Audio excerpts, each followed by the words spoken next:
So, information first. Probiotic is the friendly bacteria. Short-bought probiotics are over $1 billion annual industry.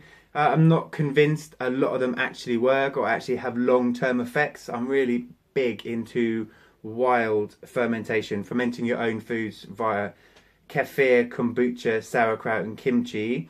And that way it keeps the cost down and it's definitely having some good.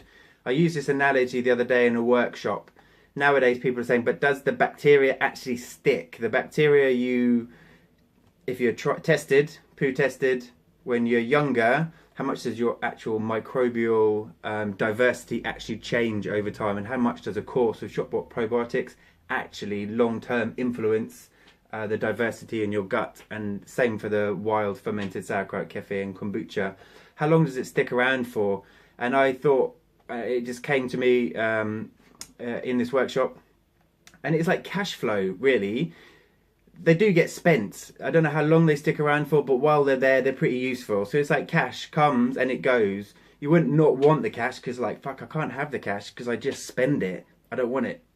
So for me, it's like on a regular, hopefully daily basis, you're reintroducing the cash. You're getting a handful of cash, introducing the bacteria. And whether it sticks around for a few days, a few weeks, a month or a year or longer and becomes one of your natural kind of microbiome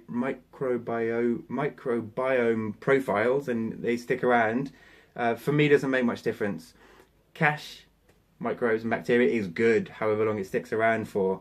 And so the probiotics are the friendly bacteria, which you often pay a lot for buying shop-bought probiotics, or you can culture into your own food for a lot cheaper.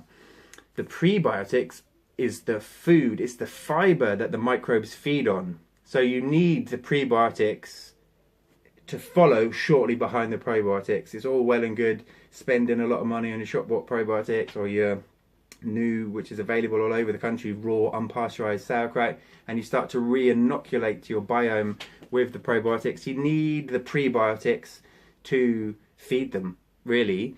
And so for me, the prebiotics is equally as important as the probiotics. So yeah, go on a high probiotic diet, but I'd really recommend going on a high fiber, high prebiotic diet.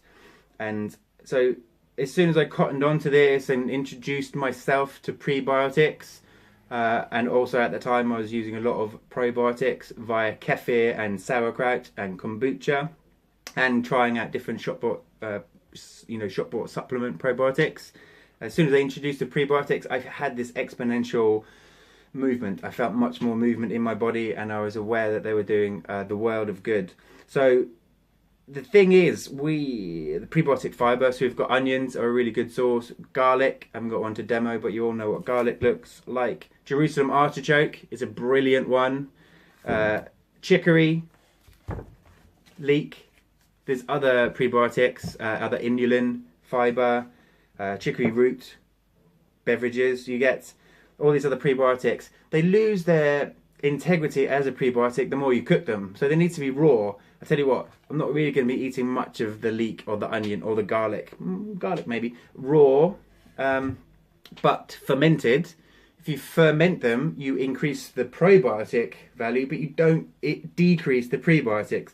So the best way to increase your prebiotic fiber in as much with as much value as possible, you don't want to cook it too much. So my brainstorm was, why don't we just add the prebiotic fiber into the sauerkraut?